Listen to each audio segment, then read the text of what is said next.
Monsieur le Président. Lutte contre la pauvreté, aide aux minorités en difficulté, lutte contre l'instabilité politique, rôle du changement climatique dans le déplacement des populations, combien de fois n'a-t-on pas fait ces constats?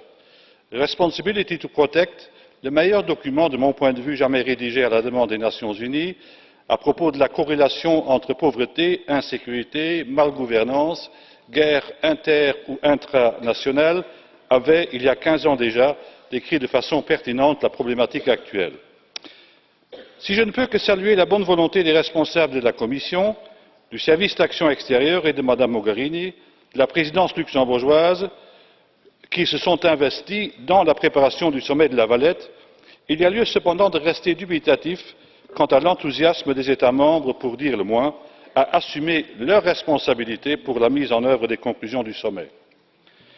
Les États membres, du moins 25 d'entre eux, plus la Suisse et la Norvège, ont annoncé une contribution de 81 millions.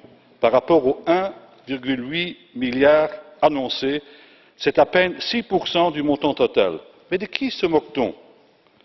Mais qu'attendons-nous en tant que parlementaires européens pour inviter les États membres à venir rendre compte devant notre Parlement de la façon dont ils entendent honorer leur engagement pris à Monterrey, renouvelé en 2015 dans le cadre du consensus européen de développement, renouvelé à Addis Abeba?